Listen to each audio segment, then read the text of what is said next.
మావాడు ఉన్నాడు మోక్షు, వాడు రావాలి రేపు ఇండస్ట్రీకి. మోక్షకి వాడు మిమ్మల్ని అందరినీ ఇన్స్పిరేషన్ తీసుకోవాలి. నేను అంటా నన్ను తీసుకోవద్దు ఎప్పుడు అంటాను. మీరు చాలామంది బాధపడచ్చు అభిమానులు, నన్ను ఎప్పుడు తీసుకోవద్దు. మీ తాతనే మీకు అన్ని ఎవ్వరు అక్కర్లని కుర్రాళ్ళు తీసుకో, శిక్షణ తీసుకో, లేకపోతే ఒక మా గ్యాంగ్స్ ఉన్నారుగా మీకు, గ్యాంగ్ గోదావరి గ్యాంగ్ లాగా మన గ్యాంగ్ ఉంది కదా, అది వాళ్ళు మన గ్యాంగ్లేనే.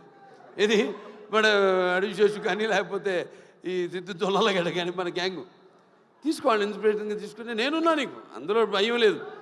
నేను 20 సంవత్సరాల ముందు ఆలోచిస్తుంటా. ఇప్పుడు మా నాన్నగారిలాగే జనం అనుకునేదానికంటే ముందు, కోరుకునేదానికంటే ముందే. ఎందుకంటే మేమంతా అయితే నిత్యావసర వస్తువులు లాంటి వాళ్ళం.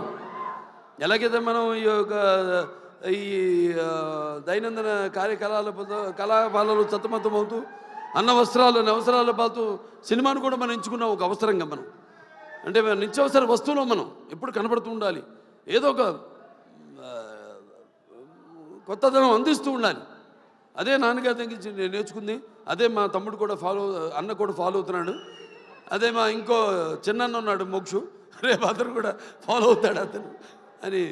సో ఎవరైనా ఏదైనా మారుతున్న కాలానికి అనుగుణంగా మనం ఇవ్వాలి.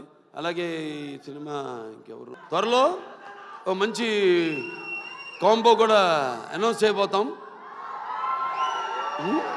డిజిటల్ అండ్ శాటిలైట్ మనకు కూడా మంచి ఒక కాంబో ఉంది ఒకటి.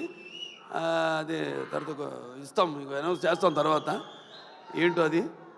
అందరు కూడా పనిచేసిన వాళ్ళందరూ కూడా ముందుగానే పిక్చర్ చూడగానే తెలిసిపోయింది. పిక్చర్ ఒక అంటే అన్నం మొత్తం ఉడికిందో లేదో చూడక్కర్లా, ఒక మెతుకు చూస్తే చాలు.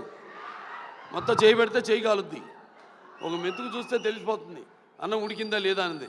అలాగే సినిమా ట్రైలర్తోనే తెలిసిపోతుంది.